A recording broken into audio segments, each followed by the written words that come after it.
दोस्तों, आज हम बात करेंगे एक उस बीमारी की जिससे बच्चा वाकिफ़ है, कोविड-19 कोरोना के केसेस फिर से आने शुरू हो गए हैं।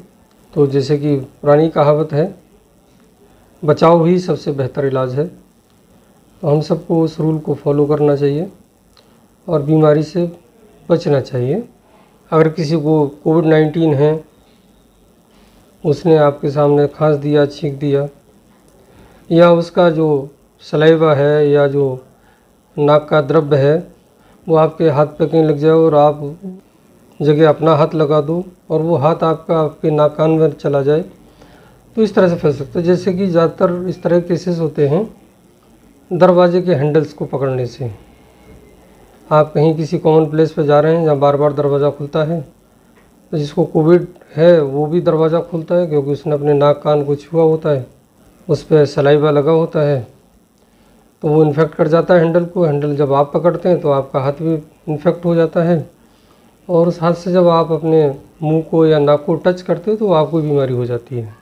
तो इसलिए इस बीमारी में हैंड हाइजीन का बड़ा ज़बरदस्त रोल है बड़ा रोल है।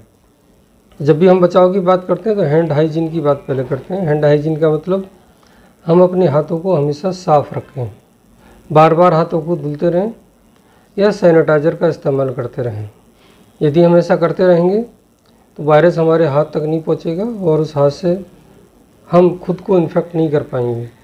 ये होता है खुद को अपने ही तरीके से इन्फेक्ट करना, क्योंकि आपके खुद के हाथ गंदे हैं और आपने जब टच किया तो आप खुद ही उससे इन्फेक्ट हो गए। दूसरा, भीड़ भाड़ की जगह पे एक दूसरे से दूरी बनाए रखें, मास्क का इस्तेमाल करें, तो आप बचे रहेंगे। तो ये तो बात हो गई बीमारी फैलने की, कैसे फैलती है। अब बात आती है इसके लक्षणों की।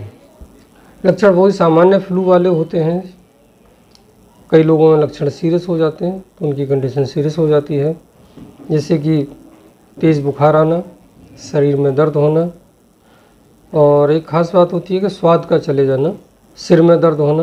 जब ज़्यादा बड़ी दिक्कत होती है तो सांस में तकलीफ़ होना, ऑक्सीजन का लेवल कम हो जाना।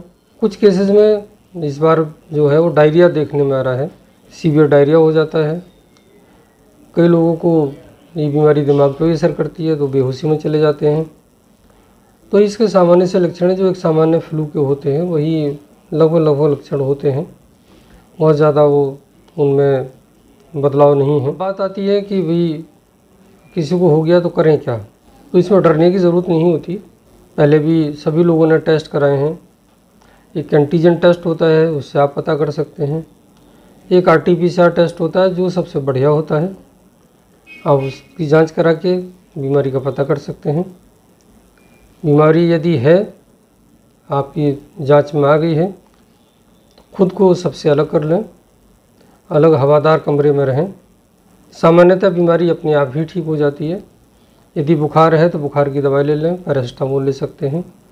खूब सारा तरल पदार्थ लें, उबला हुआ खाना खाएं, अच्छी डाइट लें, तो बीमारी खुद ही ठीक हो सकती है। इसमें ज़्यादा चिंता की बात नहीं होती। चिंता की बात कुछ लोगों में होती है, लगभग 10% में, जिनमें की बीमारी गंभीर रूप धारण कर लेती है।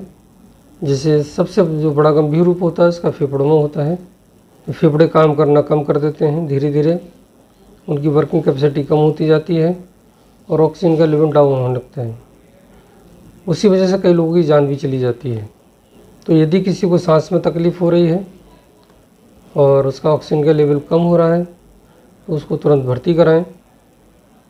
भर्ती करने के बाद मरीज़ पूर्णतः स्वस्थ हो सकता है। मॉर्टेलिटी जो मृत्यु दर है वो काफ़ी कम है।